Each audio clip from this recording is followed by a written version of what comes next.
Our first panel, I am particularly and personally very interested in and looking forward to. It's called Appropriations of Spaces Wounded by History. We had a little discussion whether it should be appropriations of wounded spaces or in wounded spaces, because that's exactly what these interventions are going to be discussing, both the off and the in.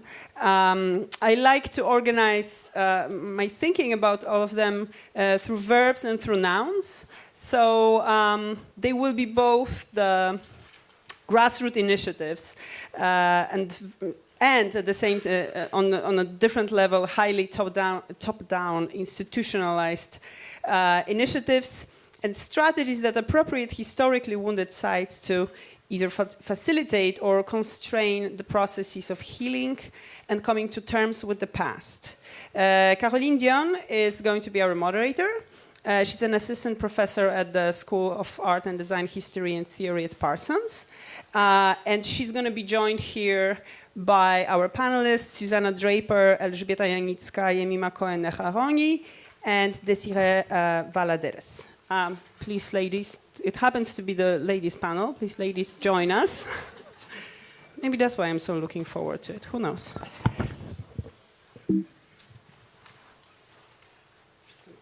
Good morning, everybody. As Margot just mentioned, I'm Caroline Dionne, and I will be moderating this first panel. I prepared a brief introduction where I will give a little bit of my thoughts on the interconnections between the different papers.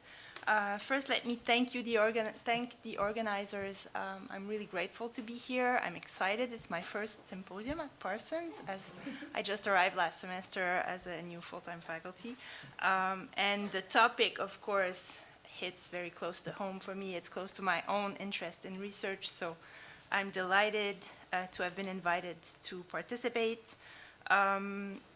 And I'm really looking forward to these 2 days of vibrant exchange. It's a highly timely topic, and it makes it even more important that we engage in these discussions in today's context. Thank you, Margot. Thank you, Susan, for inviting me.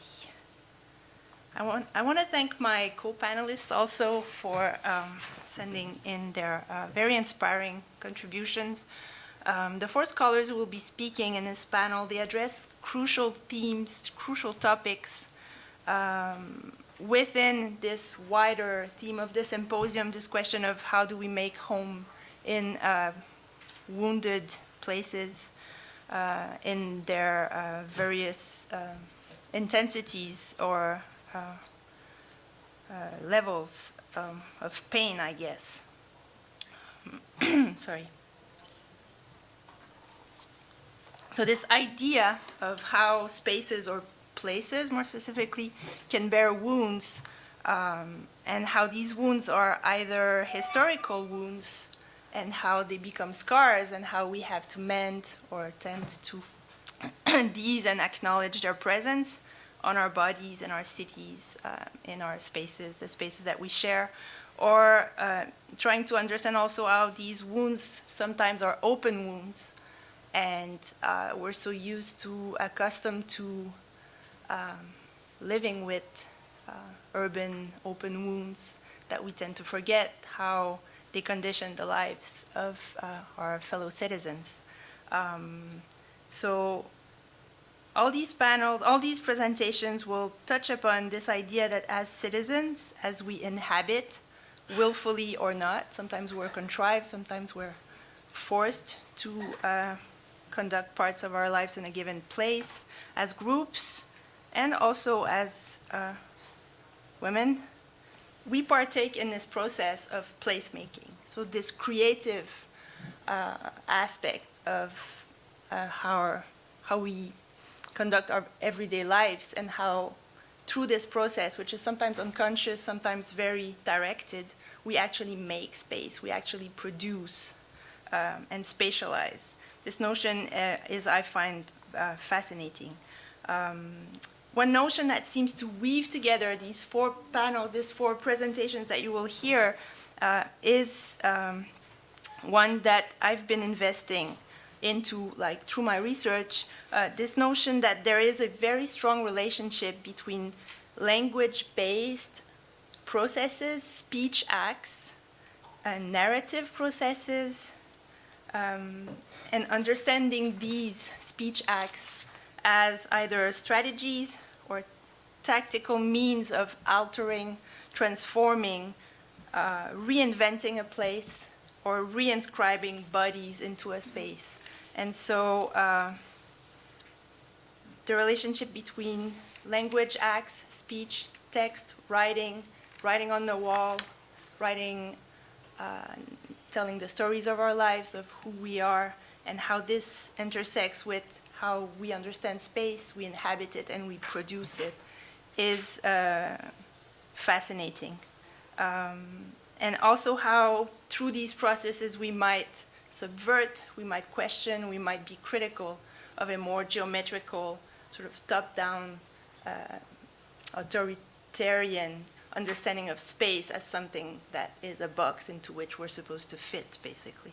And I find it interesting that you will hear one of the papers looking more at how policymaking and the sort of federal, how institutions, political institutions can also use apparatuses and devices to make that sort of accepted. So these relationships between language acts, space making, they're intricate, they're extremely complex, they can be approached from different angles, but however, they're always caught up in our attempts to interpret, understand events, painful events, and they're very closely weaved with our understanding of history writing and our understanding of history as such. And they tie into questions of identity, national identities, with all the different problems and questions that these might raise. And so this imbrication of space making with narrativity or narration is one that I find crucial for us as designers as well. As designers, we're becoming increasingly involved in processes of mediation, of trying to bring the knowledge of different actors, different users, different participants, if we wish, together. And this bringing in knowledge involves processes of speaking up, allowing people to be heard, creating conditions for their voices to find an echo. So I'm going to just bring in this quote that I find quite spectacular by philosopher Paul Ricoeur, who is someone that I've been working with in his last book, The Course of Recognition, and I'm sort of paraphrasing here. Our capacity to act begins in our possibility to speak, to narrate ourselves, to voice out, basically, our own understanding of who we are and where we stand, to make our capabilities, our beliefs, or our aspirations known to others. By telling the story of who you are, you're actually claiming a right, but also making a promise that you can do something, that you can engage in these processes of space making. The speakers in this panel will discuss the different sites of production of such narratives, if I understood correctly, and we will be talking about that in the discussion that will ensue through the specific lens of the pilgrimage, navigating, moving around spaces. And I understand pilgrimage in its wider sense as something that is linked with maneuvering within spatial types, very specific spatial types such as the memorial, the prison, and the confinement camp, or so let me introduce them very briefly. Their abstracts is in the program, their full bios are in the program, and also on this beautiful website for the symposium. And I'm going to start in the reverse order in which they're going to present their papers. So I'm going to start with Desiree Valdares. Desiree Valdares is a PhD student in architectural history, but you're a landscape architect by training, from the College of Environmental Design at UC Berkeley. And she will be looking very closely at inter-ethnic relations, cross-race solidarity in the former sites of the Japanese-American confinement camps. It's a fascinating paper. Yemina Cohen Roni? Good Yes? It's okay? That's great. Okay. She's a post-PhD or postdoctoral fellow in the Department of Sociology and Anthropology at the Hebrew University of Jerusalem. And her paper looks, it's really interesting. It looks at how, while this very multi-layered understanding of the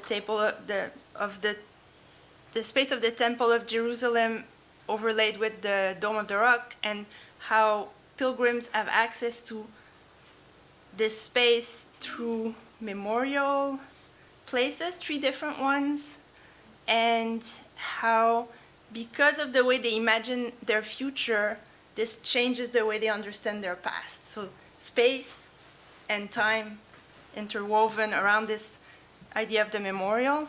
Elżbieta Janica, associate professor at the Institute of Slavic Studies at the Polish Academy of Science. She's also one of the photographers who contributed to the art exhibition.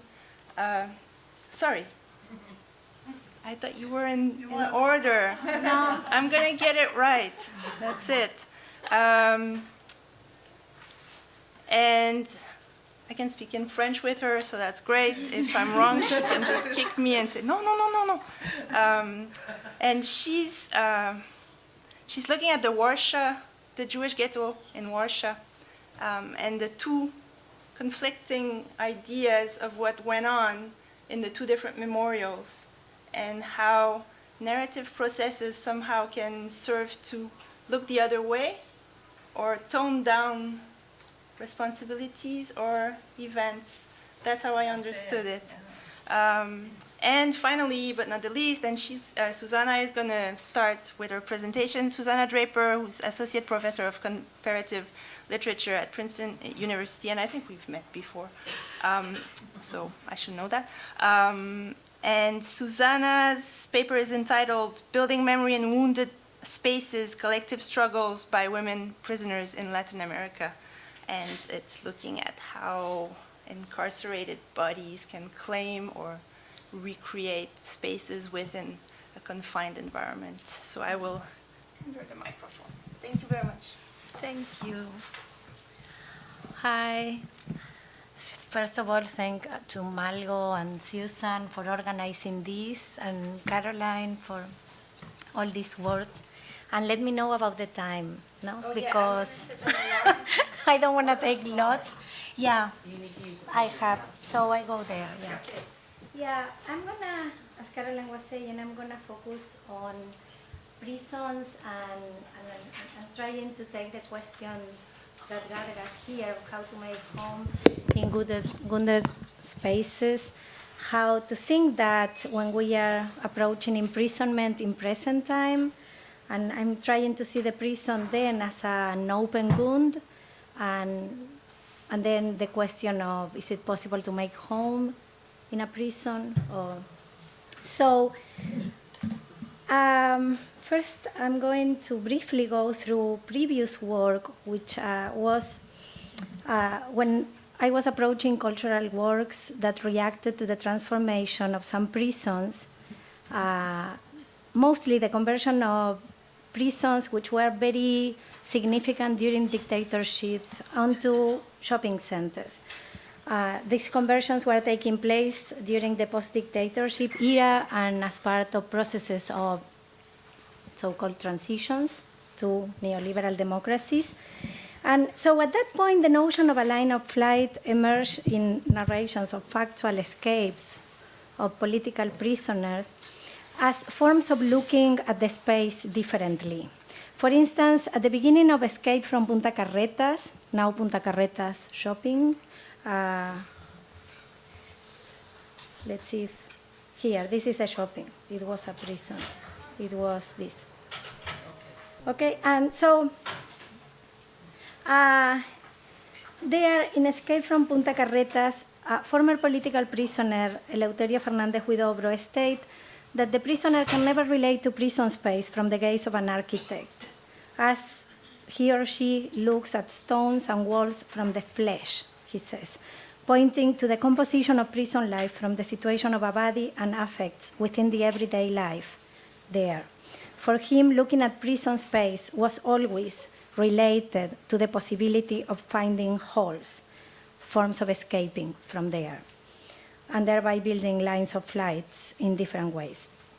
In a similar way, former women political prisoners from the Buen Pastor jail in Córdoba, Argentina, created, these are more images. This is inside.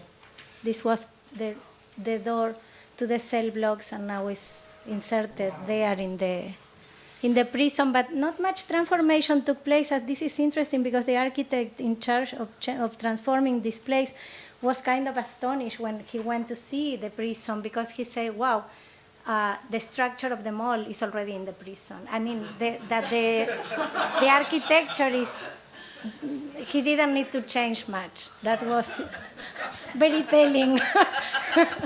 We are now consuming in open-air prisons. But, okay, so this in Córdoba, the similar transformation took place.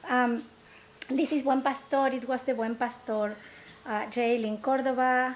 And former prisoners created a form of reconfiguration of space when the jail from which they successfully escaped in the early 70s closed in 2004 and opened as a cultural commercial center in 2007. In this architectural transformation, there were like key parts of the prison that were demolished, and other parts were remained. So when the place was inaugurated in 2007, surviving prisoners took the floor, interrupting the scheduled programming. They decorated barriers protecting the Paseo, the new center, with ribbons bearing the names of the prisoners who were killed or disappeared after the collective escape from this place. So this became also part of a series of performances that led to a documentary, Buen Pastor, that is the name of the place, Una fuga de mujeres, a women's escape, linking the name of the place to the memory of the escape from there. It further created a kaleidoscope of prison memories that focus on the window used for the escape 3 decades before.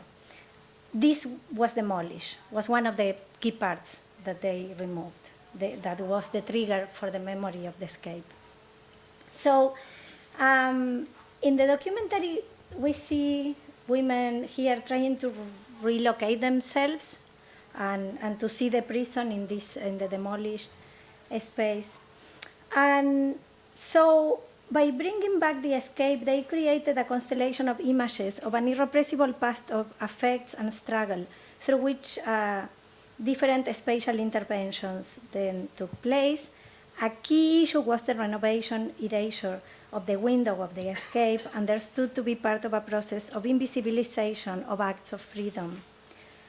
This is the same in Punta Carretas, now the shopping center, because a massive escape of 112 prisoners took place from there in the early 70s also.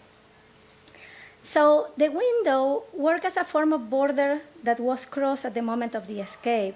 And after a long struggle and working in collaboration with the Provincial Archive of Memory, in 2011 the women were able to relocate the window bars onto the site.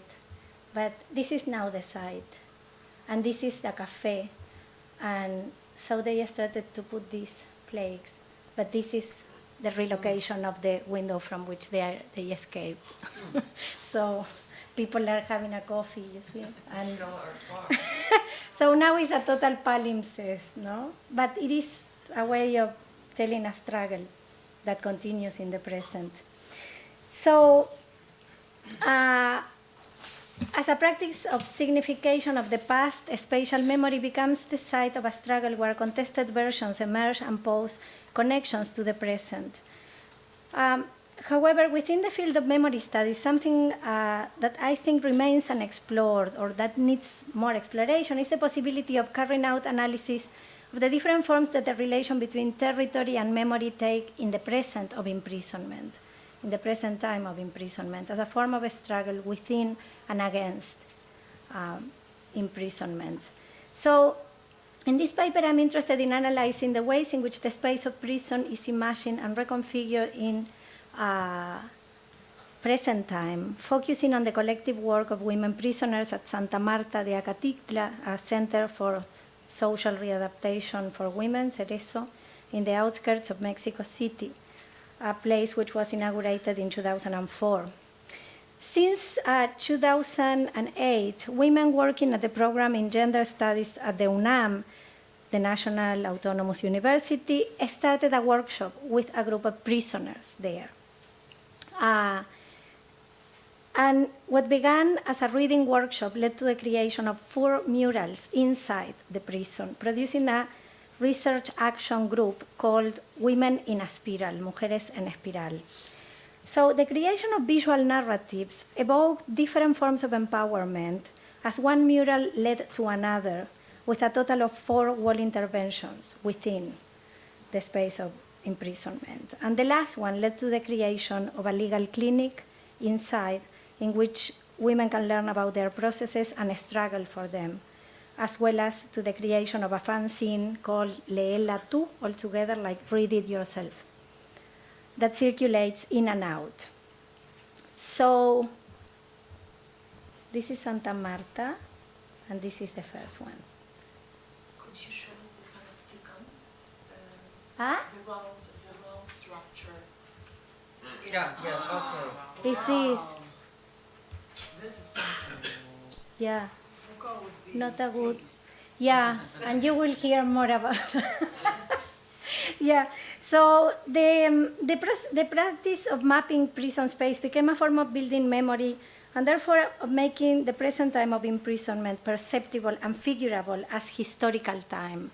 I think this is one of the points that the mural created, no? The historicity of that present, that we will see the architecture kind of denies.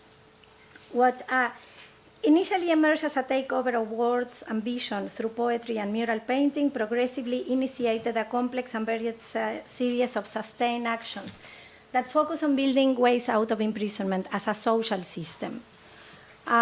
So this is a situation in which the work of resignification of a space emerged as a possibility of actively criticizing while transforming the relationship with the surrounding space.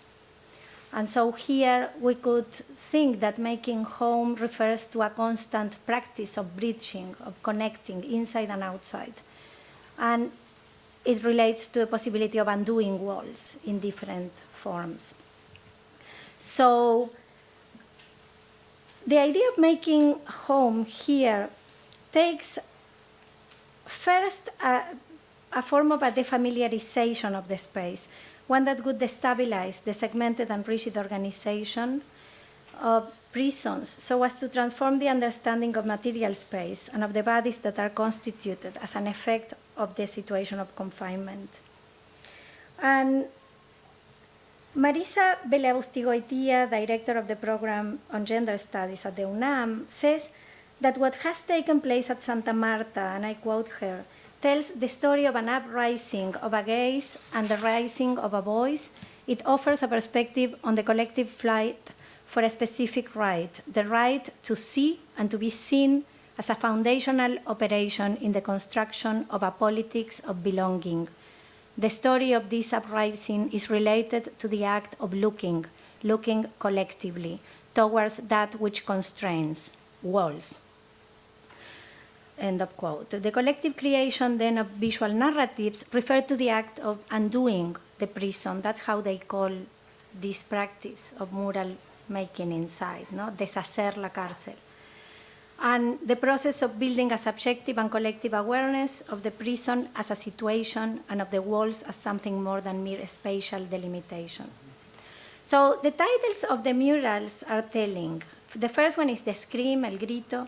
The second, Force, Time, and Hope. The third one, Path and Forms of Freedom.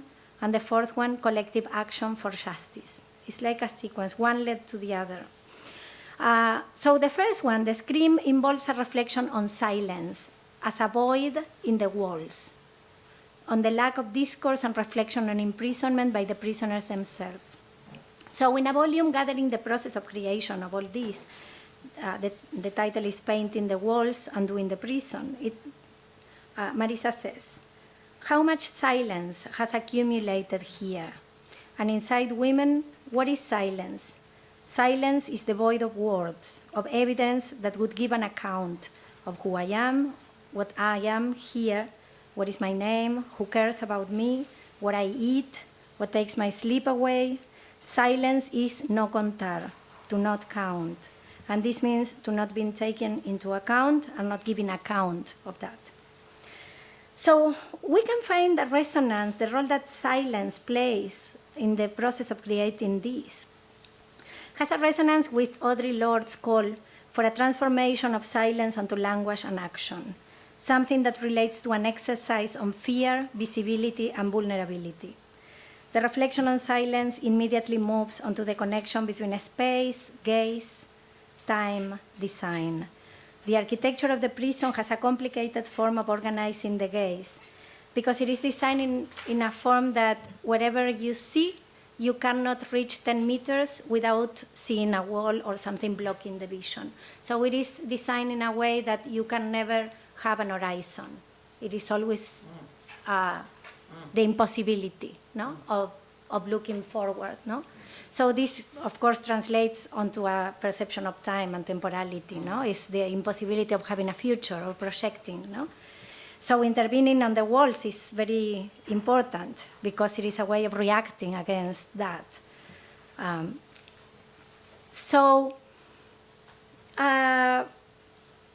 In the Scream, the collective of women focus on how to express affects that are not subsumable under common binaries, outside, inside, free and free, good, bad. And in the case of these women, it's the good and bad women, the good and bad mother, and all these extras that they receive for being in there. So they started a work on the possibility of finding a language in words, in images, to express ambivalence. No? That is the first part. And so Claudia, one of the prisoners, writes, how do you feel, good or bad? Are you happy or are you sad? There is no learning process that would teach us to name what we feel beyond these poles. No? It's just that. And she says to be able to name an emotion and to embody it and also to give it color. That's how she summarizes the process.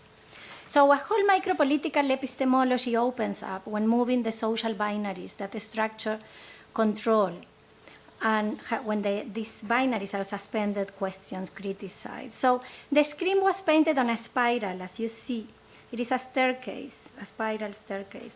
And so they choose the place, and it is very significant because it is a zone of passage, because it leads to the visiting room when you go downstairs, and to the area where prisoners are sent before being released when going upstairs. So the action of taking over this place for the first mural implies the possibility of reflecting about passaging and about the spaces between, something that in itself makes conversations about ambivalence and more possible. No? One of the muralists who were like teaching prisoners how to create this, Polo Castellanos, he says, what we are doing is to take the wall as a notebook. So with this, a space becomes reflexive, the material for a critical action, a space that starts to be felt as a source of action where a form of collective resistance is imprinted and other relations starts to take place among women who had not talked to each other. No? This happened because the process, the workshops leading to each mural were creating a community there inside.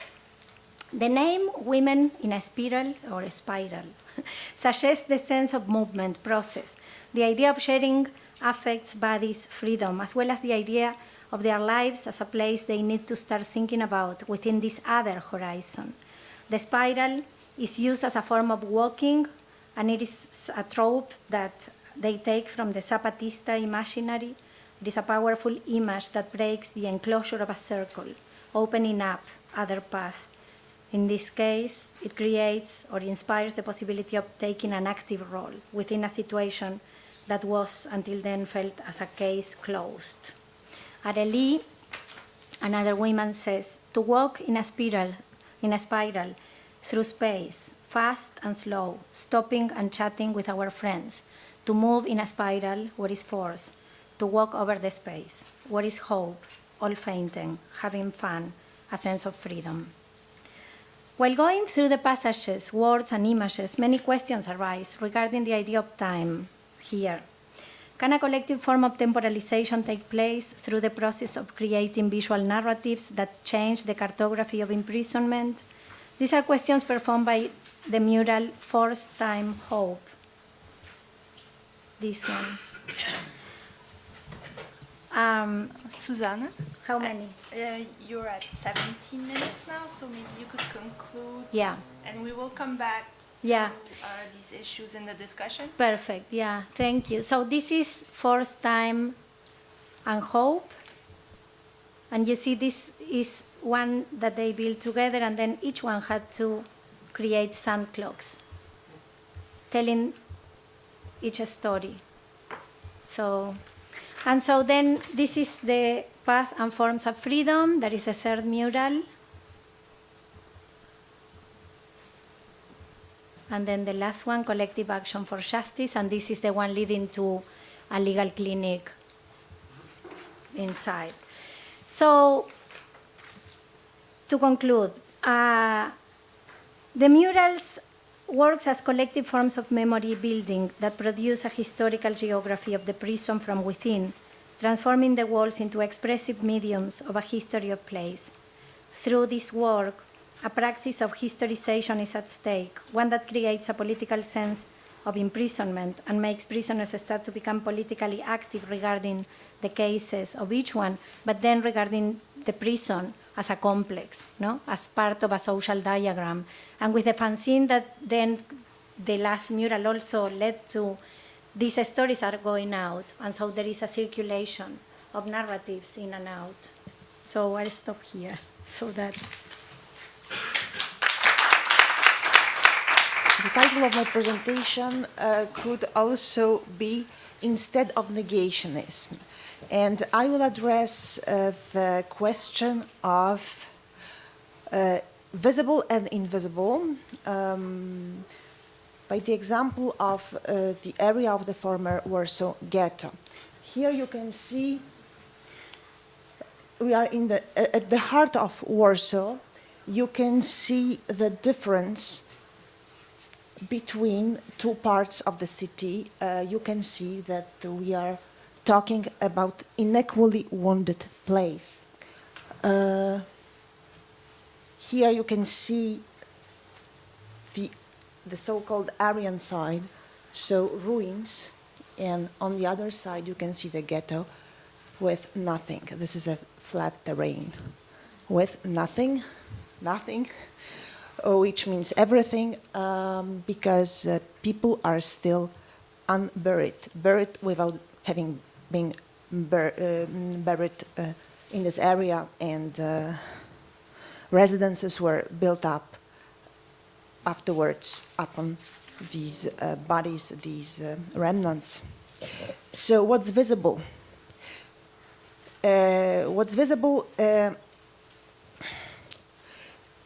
These are inequally wounded places. What's visible is the inequality of fates. And what's invisible is interlocking of these fates, a dark one-way dependence of one to another, and not the other way around. And how this is recounted by the dominant group that possesses today all means of control over this space. So my area of studies, it's symbolic topography, which is a kind of discursive and spatial production. And what's the narrative? I will elaborate on one of its most emblematic narrative patterns by the example of two commemorations located along one and the same street. So the first one is situated in the place called the Umschlagplatz, loading terrain, loading place, loading square, from where the German Nazis deported the Jews from the Warsaw, from the Warsaw Ghetto and the surrounding area, to the immediate death in the gas chambers of Treblinka. It's 1942. And 1 year before the collapse of the Soviet Union, a monument tombstone commemorating the Jewish Warsaw was erected here. So the relation between the memory sign and the place is one of direct attribution. And a few years later, you can see the place today. You have, do I have, no, I don't have an arrow to show. In any case, here you have the superposition of the two cities of Warsaw. In gray, the former, and in blue and in purple, it's the city of today. And along this the same street, a few years later, after the independence of Poland, after the collapse of the Soviet bloc, appeared another monument called a monument to the fallen and murdered in the East. And this installation commemorates events unconnected with that street, district, or city. And this is an example of arbitrary attribution. What's striking? First of all, what's striking there, it's a similarity, visual similarity between the two commemorations, even if the Jewish commemoration is much smaller and discrete and much more abstract. Also, it's supposed to symbolize a wagon and Jewish tombstone, and the other one is very, expressive, and it's a cattle wagon filled in with crosses. Thank you. Filled in with crosses. So. And it's located in the middle of a very important hub. It's well visible, while the other is adjacent to the nearby building, and it's much smaller. So, what's striking? And these monuments, work together. They form a kind of an axis. Symbolic axis as well. And what's striking is the visual similarity. This monument, in the same time, commemorates the deportations of the Polish citizens from the eastern part of the former Polish Republic to the USSR. This is also a commemoration of the massacre of Katyn. I will elaborate on it in a few seconds. Upon closer examination, you can see also other religious symbols, but it doesn't work. It's not reminded by the visitors. And this is a matzeva, but it works in a very, very, very interesting way. I can talk about it later on. There is a plaque who says, "For those who perished, who were murdered in the East, to the victims of the Soviet invasion of September 17, 1939, the nation." And you can see the footnotes, different kind of footnotes, such as this cross of flowers or the figure of Christ, which refers to the romantic topos of Poland as the Christ of the nations. And And later on, two commemorative stones were added to this monument. One commemorates the visit of the Pope, John Paul II, and the other commemorates a phantasmatic figure of the Siberian mother, a mutation of the romantic topos of the mother pole, who gives birth to sons and raises them to sacrifice their lives on the altar of the homeland. The place was recalled. This is the square of the Siberian mother. A while before the war, it was an emblematic, an iconic place, place of the Jewish Warsaw. But it was not only iconic before the war and during the existence of the ghetto, but it was also a very important place for the Jewish uprising. And it's there that it was one of three main points of Jewish resistance. Later on, a few years ago, there was an attempt to make up for the omission. You can see the map of the uprising. There was an attempt to make up for the omission, and a plaque with information about the military history of the place was affixed to a nearby building. Of course, it doesn't mention that the soldiers, having fought in this very place, were turned in and killed after they had crossed to the so-called Aryan side. And it's also difficult to see this plaque as it's made of transparent plexiglass and obscured by trees. So from a formal point of view, the substitution and appropriation of the site was lessened, but in practice, the social reception has not changed. And what's the meaning of this symmetry?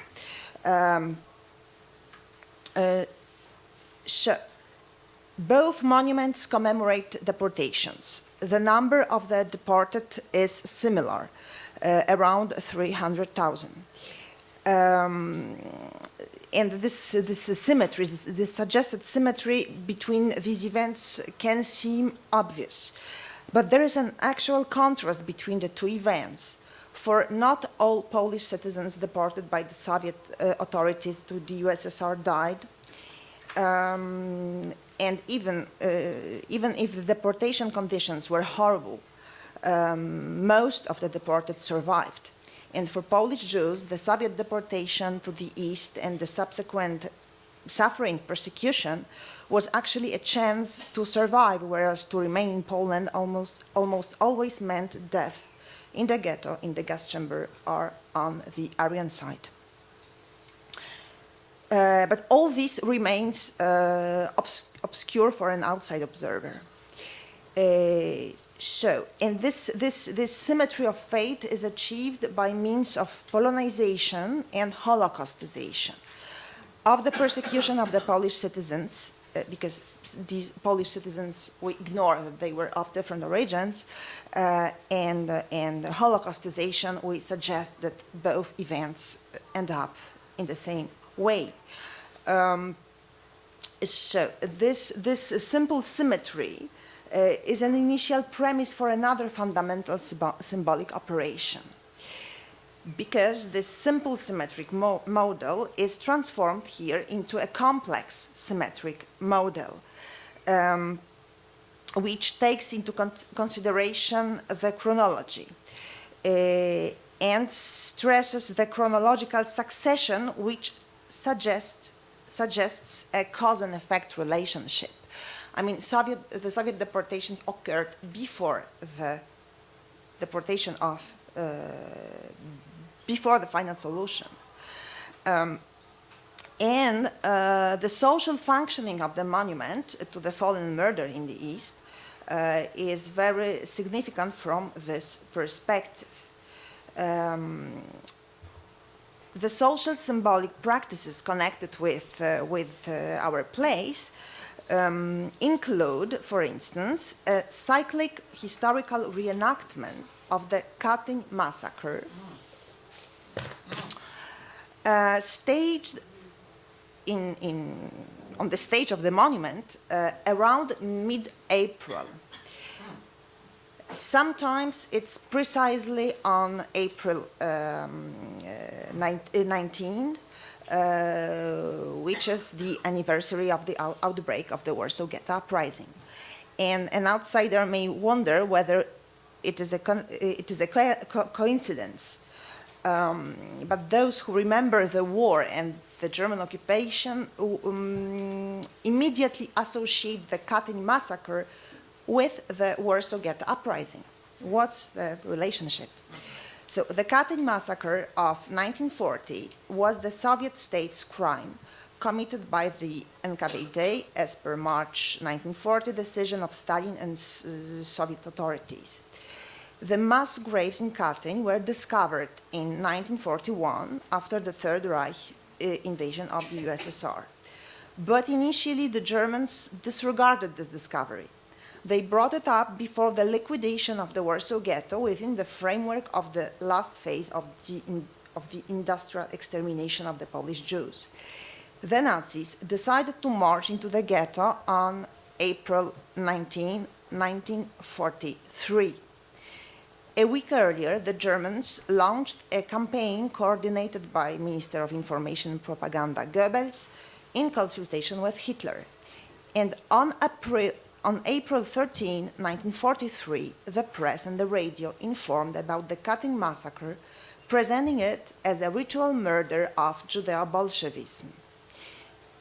So when the Jews were dying alone in the flames in the Warsaw Ghetto, the press and radio announced lists of witnesses according to whom the murderers looked and behaved Jewish. So this anti-Semitic Nazi propaganda mixed the most ancient Christian beliefs with modern forms of anti-Semitism. And at Easter 1943, three myths were combined, namely the myth of the Jew as God-killer, the myth of the Jew as a ritual murderer, and the myth of Judeo-Bolshevism. And a poster entitled Katyn was posted on the streets of towns and cities in the general government. Making matters worse, in 2007, the Polish parliament introduced by acclamation the Katyn Massacre Victims' Day into the official calendar of anniversaries to be celebrated on April 13. In that context, the press wrote that the day would be a celebration of the anniversary of the discovery of the crime in 1943, and the reference to the very crime, so to the year 1940, remained obscure, was not mentioned. Okay, what are consequences and what's at stake of this symbolic operation?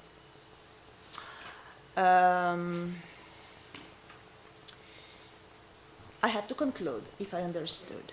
Okay, so what's at stake and what are consequences? The essential elements of the reconfiguration, of the mentioned reconfiguration are the Polonization of the Polish citizens persecuted by the USSR and the Judaization of the communists. In that logic, the Polish suffering at the hands of the communists preceded the extermination of the Jews and did not cease with the end of the war. The Christ of the Nations, you can see these Stürmer faces of Bolsheviks. So the Christ of the Nations, Poland, suffered a Golgotha at the hands of the communists. Hence, the stances and the behavior of most Poles toward the Jews during the German occupation were a reaction to that suffering and an answer to the deportations and the Katyn massacre.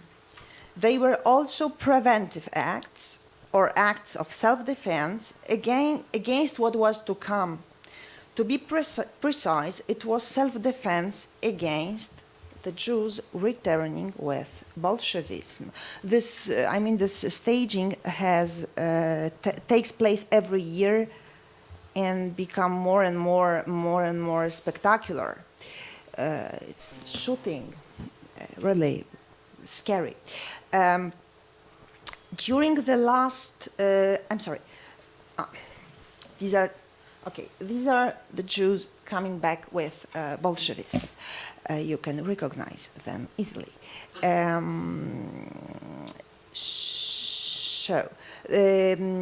Yes, so this anti-Jewish Polish violence during the war was a kind of preventive act and a kind of self-defense.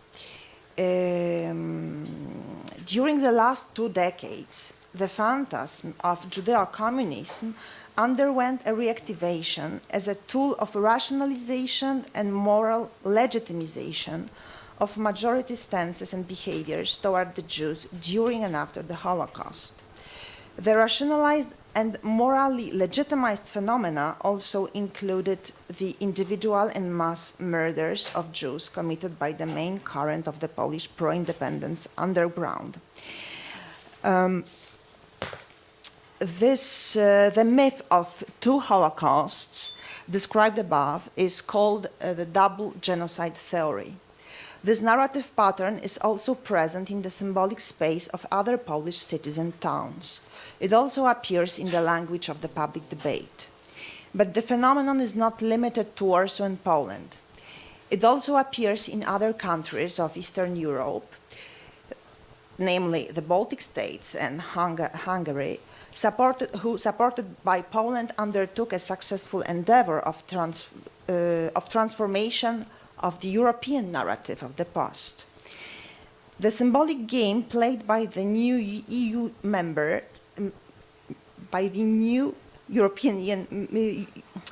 EU member states, bases on rationalization of the Holocaust, and the main stake is here the self-image of the majority group. This strategy has a hidden premise as well, namely the negation of the inclusive definition of a nation as a civic community and acceptance of the ethnic, religious, nationalistic criterion of membership. So deprived of the access to equal rights, reduced to a majority phantasma, the Jews are cast outside the group. They become an ever-menacing and so-called constitutive enemy. That is one that constitutes and stabilizes the collective identity of the majority. It's about a supporting element of the identity construct. It seems the more significant, the weaker in that group the tradition and practice of the civil identification are. And possibly the problem and the fundamental mistake in thinking about the community is the placement of group identity and perhaps identity as such in a position of supreme value. There is something wrong. Thank you, Elżbieta. Thank you. And let me just say, this is a part of my dissertation. I first thought about this idea when I was in the summer program of the New School in Wrocław in Poland, and I wrote a paper for the class there, and then I thought, okay, that can be my dissertation. And it became just that, and I concluded writing it last year when I was a visiting scholar here at the New School. So although I am from the Hebrew University, for me this is very much a New School project, and I'm very happy to be here and presenting it. So I'm going to be talking about the Temple of Jerusalem. So it was this arrow.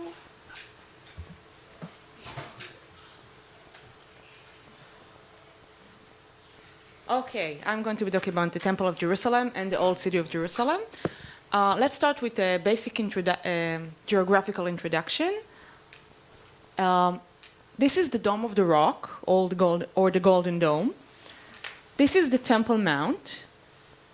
The Western Wall is over here. I will explain these terms and places in a minute. I just want to introduce them in this picture. And this is the Hebrew University, my home university. It is a 30 minutes walk between the two things, but I don't think anyone is doing that walk anymore. So I'm going to talk about the memory of the temple in Jerusalem and how it is commemorated or discussed in heritage sites around the Temple Mount over here today, and what does that has to do with the politics of the present. So I think it has a delay. I mean, that's... the temple was originally built over here. It was destroyed approximately 2,000 years ago. And the temple was built on the Temple Mount over here, destroyed 2,000 years ago, and according to the Jewish tradition, will be built in the future at some later date. This is also the tradition, the belief by some Christians around the world. As you can see over here from this picture, at the 7th century, this building was built, which is, the Golden Dome was built over here. It is a holy Muslim shrine, and currently also the secular national symbol of the Palestinian people. So holy both in national and religious terms. As I said, according to the Jewish and some Christian tradition, the temple will be built here again at some later date. So the memory of the temple, of every discussion of the temple, has something to do with two things. First, it is connected to the past, but also to the future, because it is believed to be returning, and also it is connected to the core, to the heart of the Israeli-Palestinian conflict. So in this presentation, I'm going to compare the way the temple is discussed in heritage sites around the Temple Mount over here. I'll introduce them in a minute. And that's great. And I will explain how the way we imagine the future, the way we think about the future, influences the interpretation of time and space. So as I already said, the temple was destroyed 2,000 years ago, and it is believed to be returning. And its return implies the removal or destruction of this holy Muslim shrine and Palestinian national symbol. I would like to argue that this image of the future, the possibility of the temple returning, should be understood as what I call difficult future, an image of future of things to come that are not just dystopian. This is not just bad. This is a threat to the consensus. This is something which is extremely uneasy, which is also scary. It is morally problematic. It is not just a dystopian future. And I think we understand why this is a little bit more than just said. My argument here is that the way we look at, or the way we understand the difficult future is comprised should be understood by two different parameters: possibility and desirability. To what extent we think it is possible, to what extent we want it to happen. And my argument is that desirability and possibility, or the way we understand difficult future in these heritage sites, influence interpretation of time and place. This space around the Temple Mount is the most popular visitor center in Israel. The Western Wall is also the main national symbol and perceived to be one of the most holy, important Jewish spaces in the world. So what I'm arguing here is that the way we think about the future influences the way this important national symbol, heritage site, archaeological site, and also a national symbol is interpreted and used in the present. So, no, excuse me. Just a minute. Cursor there. Yes.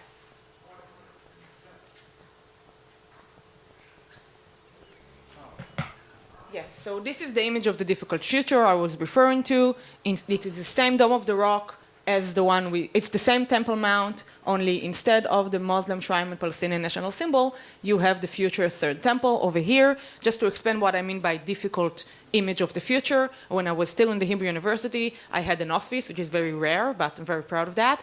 And you know how sometimes sociologists like to put some kind of a poster of something, some kind of a reference to their work on the door. So I had this poster, and the same day, my colleague came and said, "Oh, Yemima, you want to be fired? Just imagine someone walking by your office and looking at that. This is extremely offensive." And I said, "Wow, you're right." Of course, this is the topic of my research, but this is extremely offensive to have this kind of image just without explaining this is the object of your research. And I think you understand why. So what I actually did in my research, I compared 3 heritage sites that are very close to the original location of the temple. Of course, there are no heritage sites in the original location of the temple itself, because now it is an active place of prayer and disputed national symbol. I joined guided tours, interviewed local guides, observed the way they are performing the narratives in many ways, interviewed decision makers, and you have the numbers over here. I will now introduce the 3 heritage sites, explain how they perceive the image of the difficult future, and what that implies in respect to the interpretation of time and place. We start with the Davidson Center, which is over here in green. It's an archaeological garden and a visitor center at the southwestern corner of the Temple Mount. And it is the only non-religious site in this area. Basically, it contains the south part of the Western Wall and the entire Sovereign Wall. Say hello to my friend King Herod's. This is the only representation of a person, embodiment of a person, you will have in the entire tourist sphere in Jerusalem for religious reasons. Maybe I can go back to that later on. Anyway, this is an archaeological garden. We'll see it in a minute. And here, the attitude towards the image of the future is complete denial. They perceive it as very, very undesirable and not possible. And let me just give you a quote from one of the decision makers. "The thing that angers me the most is the people that want to rebuild the temple. To slaughter cows on the Temple Mount, in my opinion, this is terrible. There should be no future for the temple. There is no future for the temple. The temple is not in the future." Very straightforward. So how does that affect, he's an archaeologist, by the way. How does that affect the interpretation of space? First, they position the temple in the past. The guides are only allowed to discuss the temple as something that happened, usually using only historical and archaeological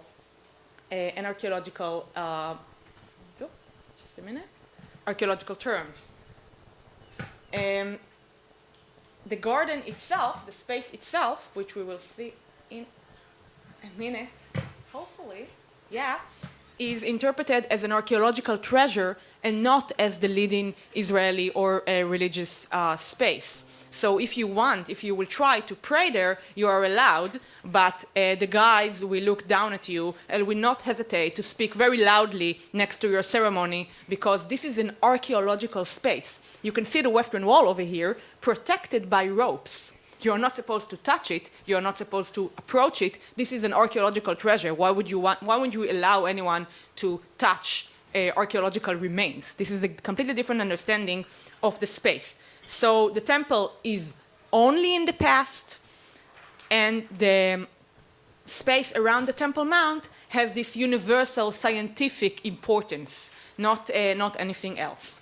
The next heritage site I will discuss is the temple, the Western Wall heritage tunnels. I'm just wondering if anyone ever heard of the Western Wall tunnels.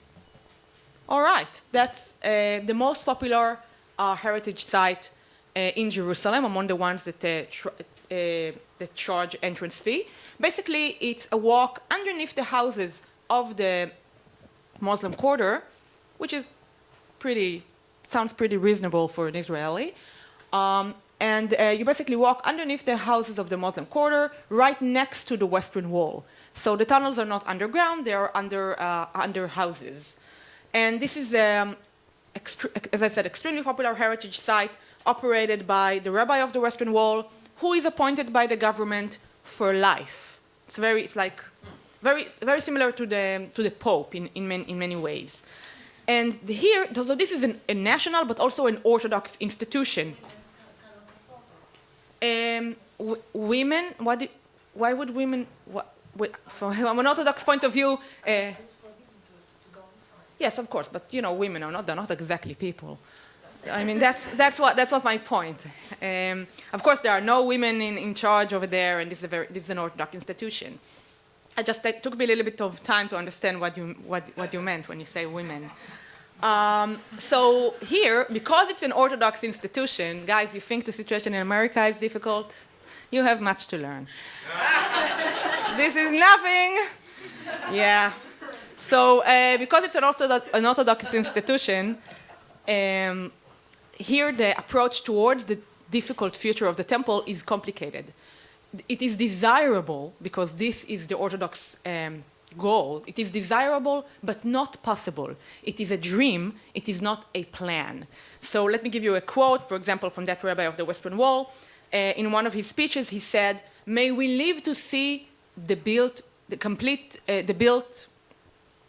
building, שנזכה לראות בניין שלם," which is a traditional saying, when may we live to see the building.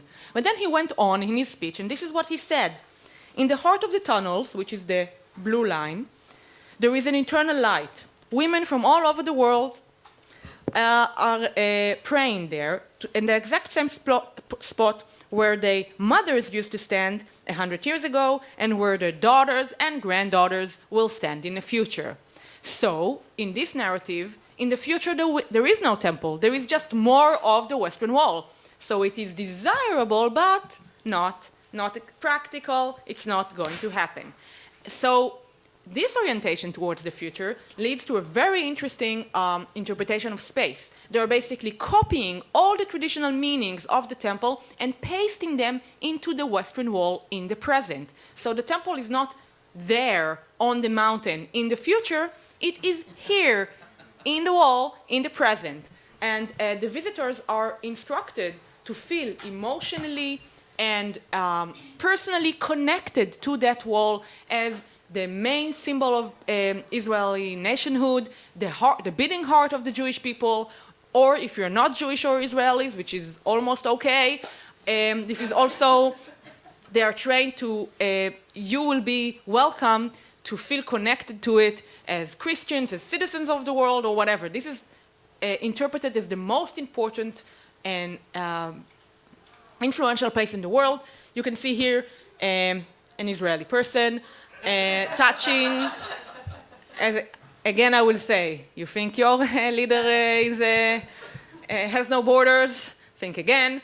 And he is touching the wall, which is what the visitors are instructed to do. One of the guides told me that the person responsible for the training, that when the guides touch the wall, the visitors imitate them, and they do the same. And so they make sure to ceremoniously touch the wall as they explain their agenda and their personal connection to it. Because this is a symbolic, actual temple in the present right now.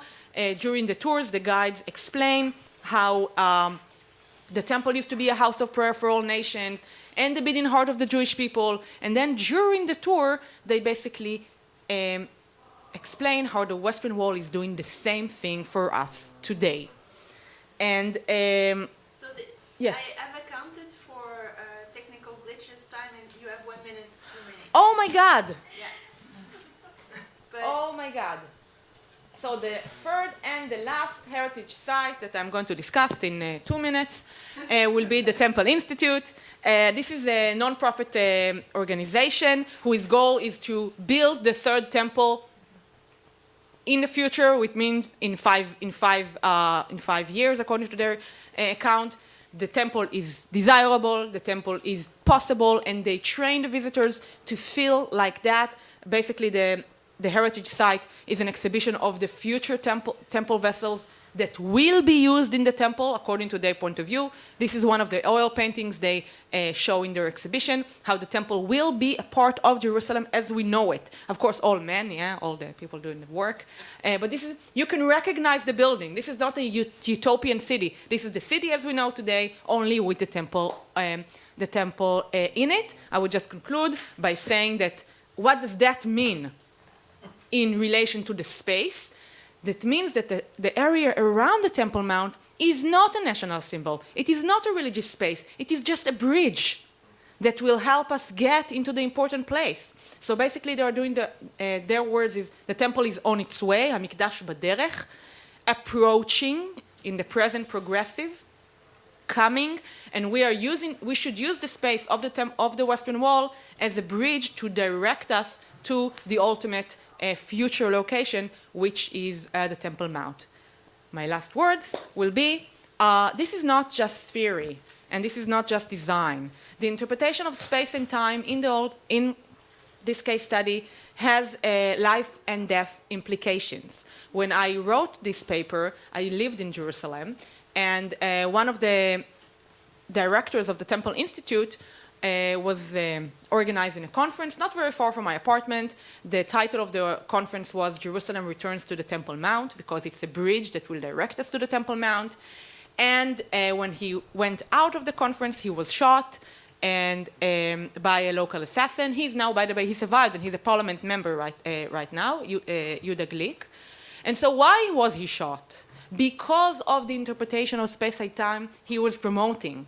So this space is not just theoretical understanding of the way we think about the future. It is very much embedded in real life or death. Thank you. All right, so I'm a landscape architect interested in race and the built environment. I work on truth commissions and sort of appropriating a legal historical approach. This is kind of a deviation, product of a seminar paper and a visit to Manzanar. Unfortunately, not going to be able to share all of my photos with you, but we'll try and do that at the end. So when all the occupants of Manzanar have resumed their places in the stream of American life, the flimsy buildings will vanish, the greens and the flowers brought in to make life more understandable will wither, the old orchards will grow older. Remnants of paths, foundations, and terraces will gradually blend into the stable texture of the desert. The stone shells of the gateways and the shaft of the cemetery monument will assume the dignity of desert ruins. The wind will move over the land and the snow will fall upon it. The hot summer sun will nourish the gray sage and shimmer in the gullies. Yet, we know that the human challenge of Manzanar will rise insistently over all of America, and America cannot deny its tremendous implications. This is a quote by Ansel Adams, the famous photographer, from his work, Born Free and Equal, published in 1944. So I begin. Welcome to Manzanar. The Owens Valley of Eastern California, if you've never been before, is a bold and starkly beautiful landscape, dwarfed on the west by sheer granite flanks of the Sierra Nevada escarpment and bound on the east by the dry brown crests of the White Inyo Range. The valley lies at a rare geographic confluence of the Great Basin, the Mojave Desert, and the Sierra Nevada, where ragged scars in its desert floor hint at a turbulent geologic past. It is a landscape, and I quote, born out of tremendous birth pains. Wailing winds and an ever-pervasive swirling mass of pale beige dust act as visceral reminders of the alkali particles swept up from the nearby lake bed and blown miles away to the north. In the rain shadow of the majestic Mount Williamson lies Manzanar, a place marred by violence and tragedy, where constant exposures to the elements have worn down remnants of a bygone era. Located 9 miles north of Lone Pine and 6 miles south of Independence, a small brown road sign denotes the presence of this national historic site.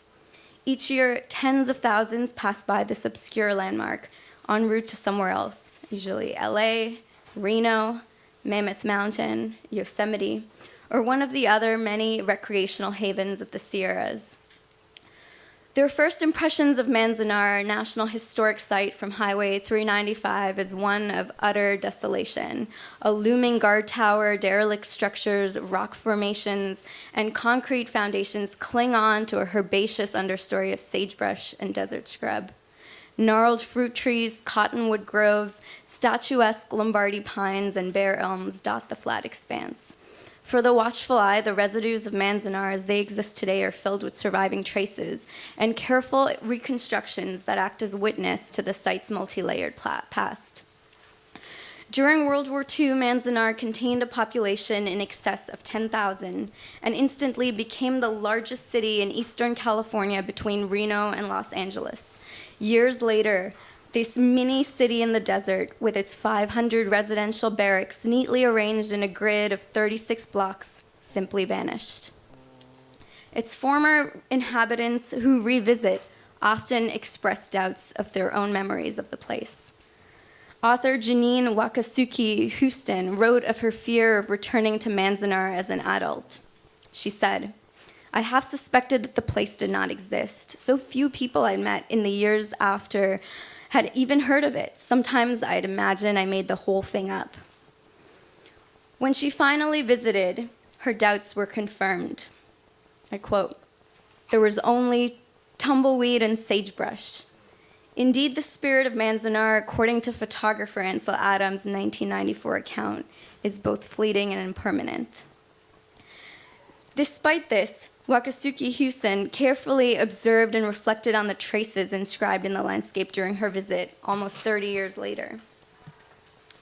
She noted, I'm quoting here again, "I saw the outlines, patterns this city must have taken. This visit, my own pilgrimage, made comprehensible, finally, the traces that remain, and that would remain. Manzanar would always live in my nervous system." So for me, it's curious why so many are still motivated to make a long journey to a place which remains hardly recognizable and whose absent present appears to exist only in the minds of those who were once encircled by its perimeter fence. So in light of recent events, there is definitely a relevance for a contemporary examination of Japanese-American internment and a greater need for cultural understanding of the dangers of racial intolerance and injustice. This year marks the 75th anniversary of the Executive Order 9066. The forced confinement of approximately 120,000 Japanese Americans between 1942 and 1945 in a circuit of assembly centers, relocation centers, prison camps, and detention centers scattered all across Arizona, Arkansas, California, Colorado, Idaho, Utah, and Wyoming, is now recognized by some as a dark chapter in American history. In the wake of Japan's attack on Pearl Harbor on December 7th, 1941, in an atmosphere of World War II hysteria, President Roosevelt issued Executive Order 9066 on February 19, 1942. He thereby granted the Secretary of War, among other military commanders, the authority to ban any citizen of Japanese ancestry from a 50 to 60-mile wide coastal area stretching from Washington state to California and extending inland to southern Arizona. Despite any substantial evidence of possible acts of espionage or sabotage, military necessity was cited as all residents of Japanese descent were evacuated from the West Coast without fair hearing or trial. A close study of these spaces of forced exile, I argue, offers a compelling material perspective that illuminates questions of citizenship, civil rights, state power, and the limits of American justice. To discount these detention centers as a historic anomaly or simply as a mistake denies their wider implications.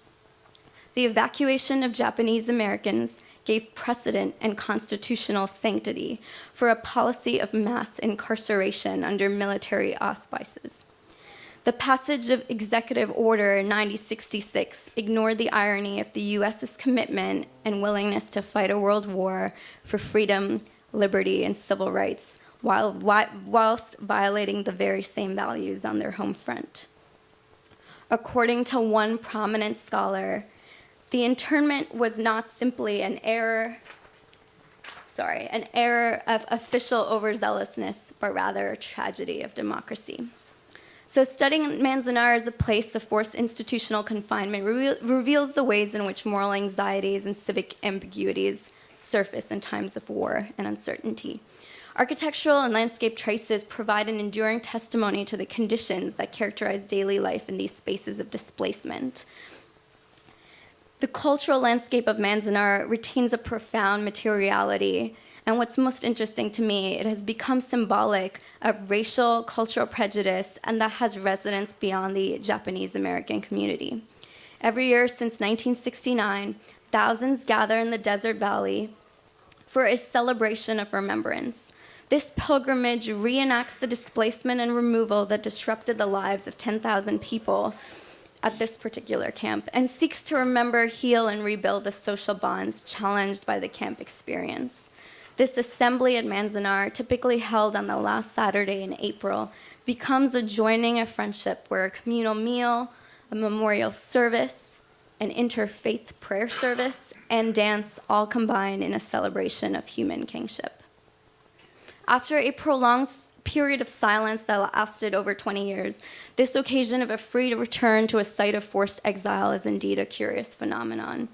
Many of the first pilgrims, primarily Nisei and Sansei, so the children and grandchildren of internees, recounted their journey made Manzanar more than just a memory, and noted how the overall experience of returning presented their generation with an essential part of their past and their future. In searching for an issue that would literally move many people, Sansei Warren Furutani and Victor Shibata, two third-generation college students at UCLA, organized the first pilgrimage to Manzanar in December 1969. They caravanned from their home in LA. It was planned with a cause and a vision for a better world, and I quote here, with no more oppression and no more war. These organizers, pretty idealist in many ways, felt that this march to Manzanar would be the first step in sparking public discussion amongst members of their own community, and also building consensus to confront the government to demand redress. And this is also where I'm really interested in how a pilgrimage originates kind of from a bottom-up momentum. The earliest pilgrimages to Manzanar were born out of solidarity with the Black Power movement, civil libertarians, and were fueled by the emergence of a new Pan-Asian American unity that collectively mounted a 4-year campaign for the repeal of Title II. And Title II, I should mention, was proposed in 1950. It was called the Internal Security Act, which, if passed, would have created a legal apparatus to establish camps where people, and I quote here, might be put without benefit or trial, but merely by executive fiat, simply by an assumption that an individual might be thinking about engaging in sabotage or espionage. So this was sort of fought against at that moment. In this context, the return to Manzanar is inherently political in nature and symbolizes an expression of the individual freedoms that were previously denied by incarceration. This right to return, and here I'm talking about the social right, involves the question of rights and the fundamental tension between acts and claims. The annual Manzanar pilgrimage provokes active remembrance and transmission on this site. It cultivates a union with many people who possess little to no connection with the land itself.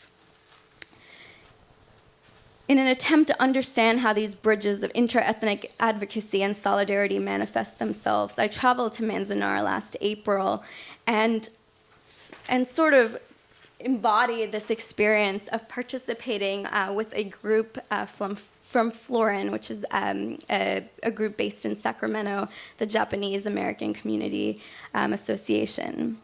So this paper is kind of a rumination of my experience there. I'm going to try a few photos in a minute, but I want to focus on two particular ethnic groups that have a very interesting kind of relation to this place. One is the Shoshone and Paiute Indians, and second, the Muslim American community.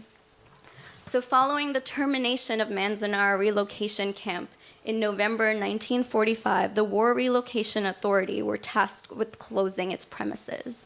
Over 50% of the WRA Officials and administrators were from the Bureau of Indian Affairs. They had previously been involved in site selection and assembly operations, which is quite interesting. It was reasoned that members from this department were well-versed in archives. I found that it was quoted, they were well-versed in dealing with concentrated people on reservations, and as a result might have expertise in dealing with yet another concentrated minority group. Due to the overlap between two departments, native Shoshone and Paiute Indians, tribes indigenous to the Owens Valley, and once known for their innovative irrigation systems in the area, were often hired to assemble, repair, and eventually dismantle the camp.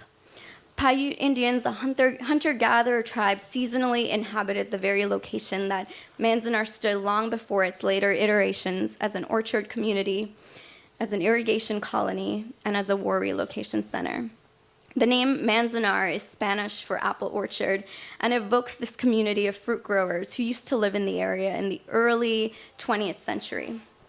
However, the name masks the region's historical role of watching enforced exiles come and go and the effective erasure of the Paiute Indians' earlier presence on the land. This tribe developed an unspoken camaraderie with the Japanese-American internees, and one tribe member who temporarily worked on the premises observed that, and I quote, "What happened to the Japanese-Americans to a lesser degree and in a shorter period of time is what has been happening to Native Americans for generations," end quotes. Despite similar histories of dispossession, relations between Japanese Americans and Native Americans in this area have been strained. Their interests, attitudes, and priorities are quite different and at times conflicting. The native Shoshone and Paiute men at Manzanar worked for the War Agency Liquidation Division, a branch set up to expedite the closing of the camp under the direction of the Office of the Secretary of the Interior. Workers were tasked with restoring the site to its original condition to prepare for its return to its previous owner, the Los Angeles Water Power Department. Cool, I'll wrap up. Like Manzanar, the 9 other war relocation camps underwent a similar fate. Often these sites were obliterated from view.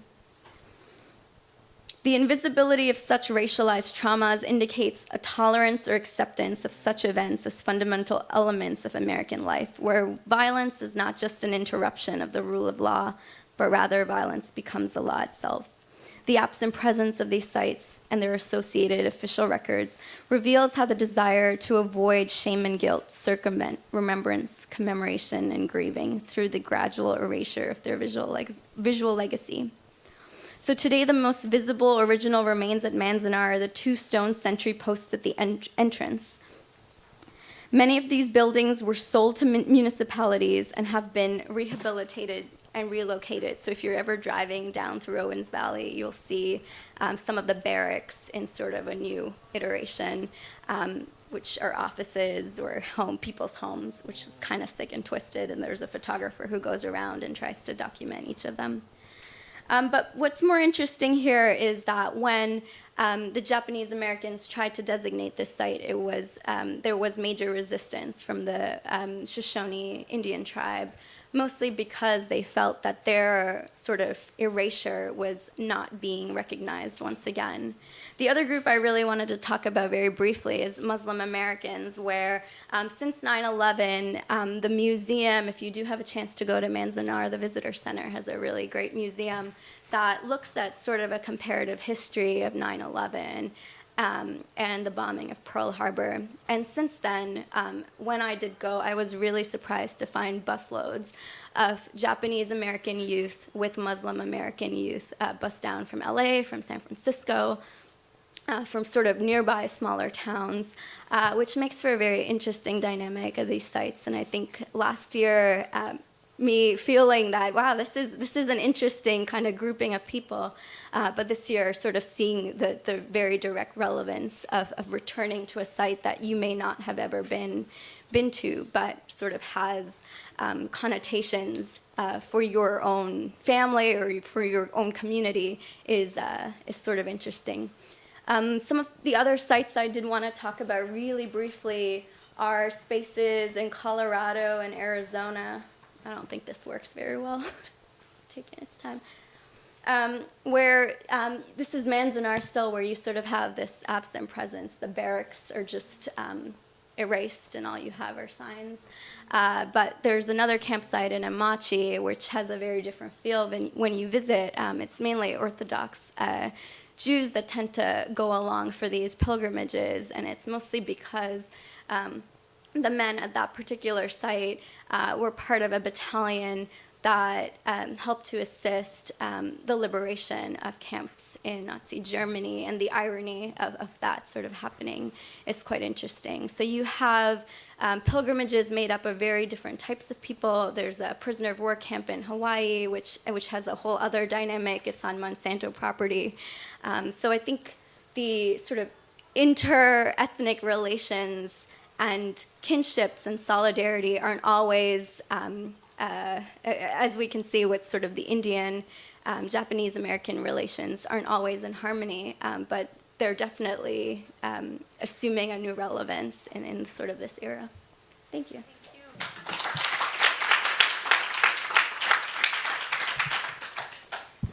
So I would like to invite you all back to the discussion table.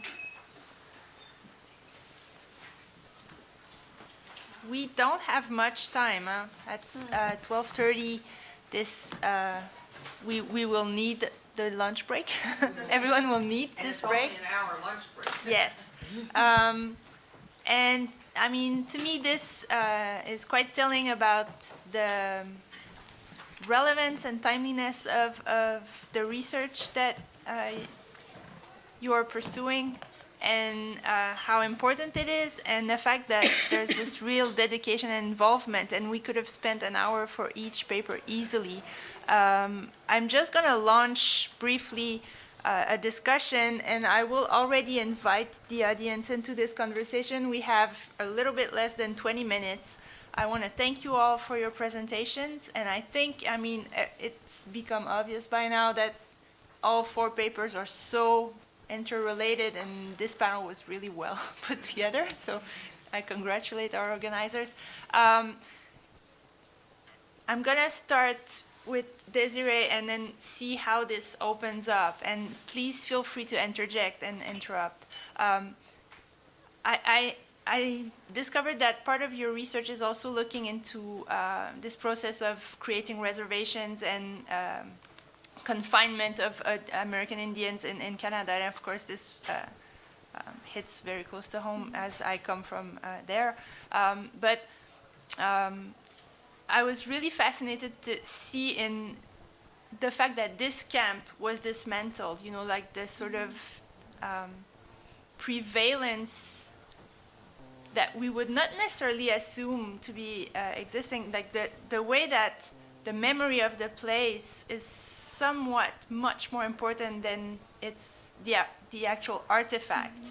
And I think maybe all of you could have a position on that, but I was curious to see if this is something that interests you, like the way that bringing a story from the past back into the present through a ritual and not through an actual act of building is actually a way of making space and of proposing a future. And so, but a future that might be different, that might question our modes of cohabitation or ways of inhabiting space and imagining or thinking about space.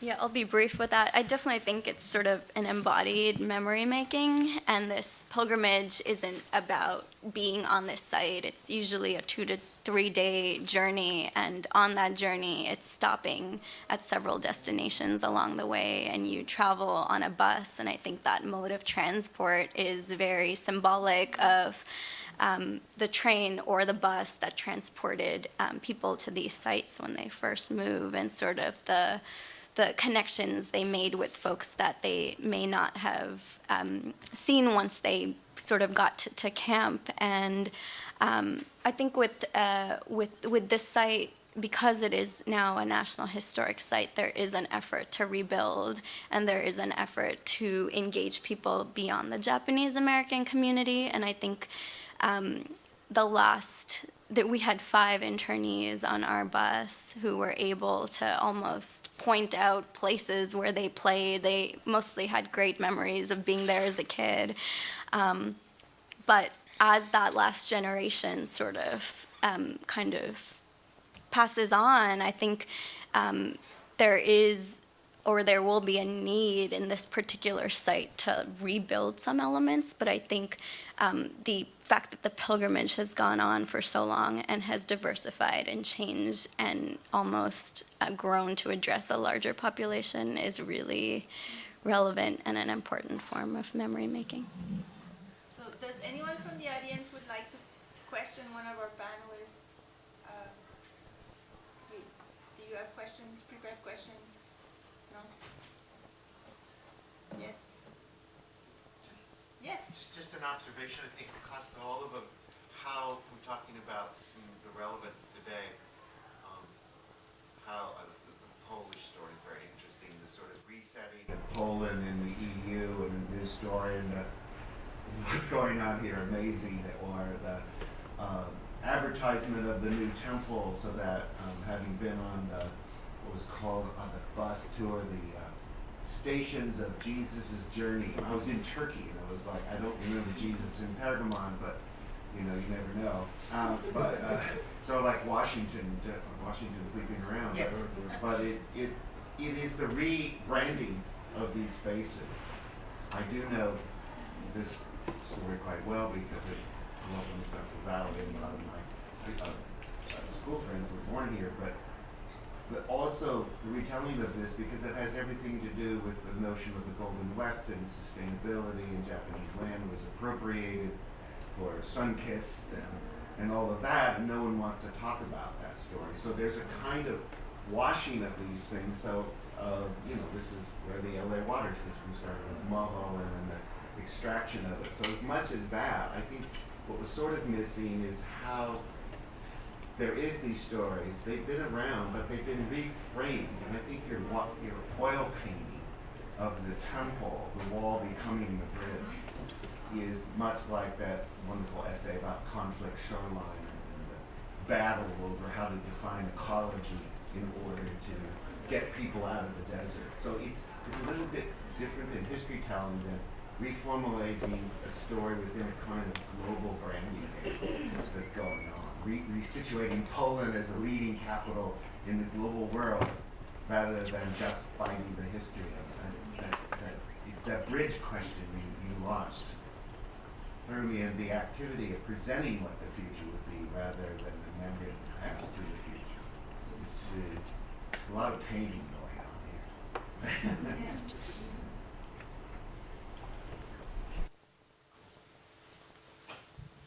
Yes, a lot of imbricated narrative crafting, and you know, I'd like to come back to Susanna's presentation that we didn't get the whole picture, but well, we did get the whole argument, but we couldn't go through all the slides, and you sort of interrupted and said, "Oh, look, it's a panopticon," and that's interesting. Also, you know, I found the initiative to empower these women to be able to start to read, to voice out feelings or narratives or stories about their own life, and then to switch to visual representations, and then to the way that might lead to empowering them by providing assistance, legal assistance, and trying to appeal or trying to have their rights recognized within the situation of being incarcerated or confined. I find that fascinating, and you know, we have this notion that the panopticon, the apparatus itself, the spatial, visual dynamic that it sets up, means that we no longer need to acknowledge that power is in our own heads, and it's everywhere, and it works sort of in and of itself. And the fact that we're starting now to acknowledge that it's possible to find like lines of flight or ways to maneuver within that sort of overarching surveillance, power-driven space is fascinating. Yes. Question. Was that a question to Susanna? I wanted her to expand more on the relationship Okay. between the spatial apparatus and the way it was transformed by these murals. But Well, it occurred to me that if I could add to that, compound that, listening to all of you, what I keep thinking, because I come from a design perspective, is how much does space matter, or how much does architecture, sign, whatever.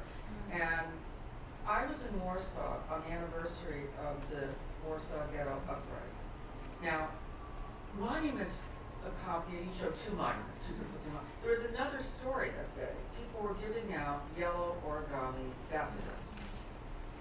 I don't know, you seem exasperated, but it was a performance rather than a thing, rather than a block of stone. And most of the people distributing the daffodils have to do with the gentleman who came back and didn't leave Poland, was considered, controversial, as I understand the story, and brought daffodils to that site repeatedly. So now this is a gesture that's repeated. And the people distributing the daffodils aren't necessarily Jewish, because there aren't that many Jews.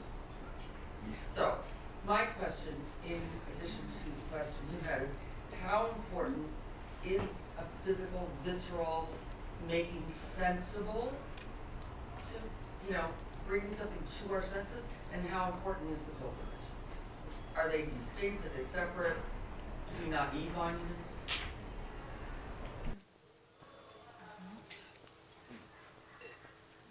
But it was a question to you, first of all. Well, So- if you want to start, and then I follow. No, but it was, the first question was to you.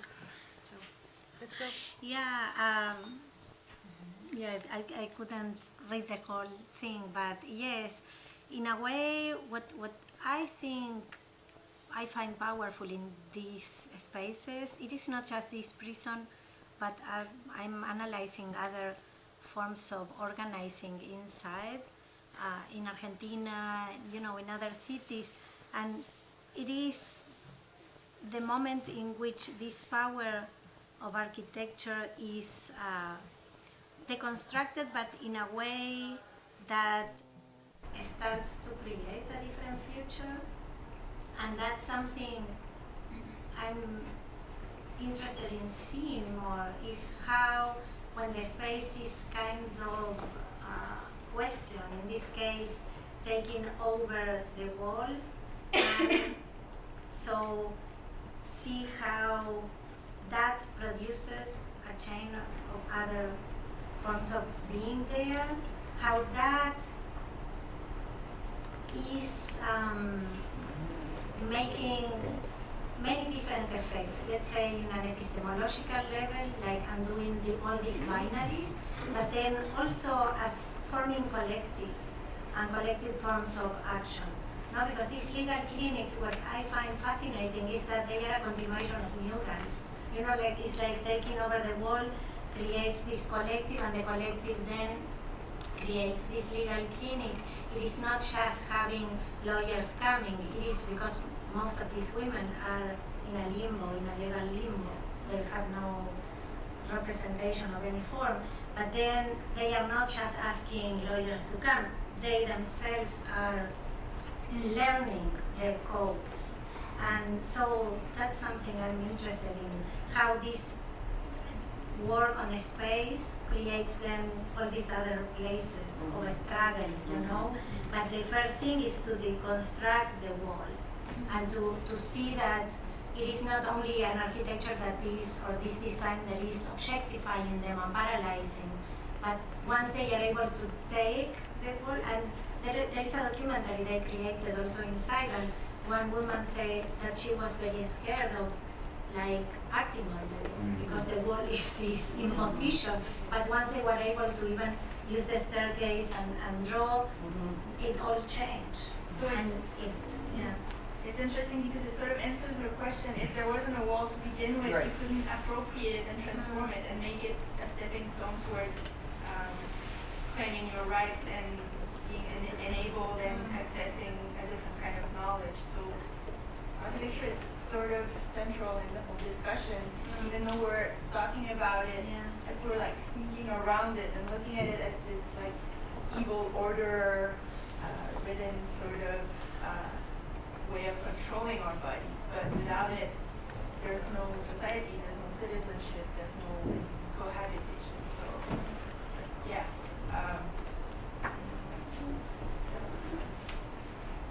So, let me just say, in answer to your question, do we need places? Do we need memorials? Well, the traditional Jewish answer will be no, we do not, because this was in a way the underline of my argument. For the 2,000 years, the Jews have constructed their memory of the temple as an experience of being away from space and having only a ceremonial and oral memory, not connected to a monument of space. And perhaps, and this is something that I'm trying to argue in my dissertation, that the coming back of the Jews to Jerusalem is something that they are not familiar with. And we just saw 3 different Israeli ways to deal with the space.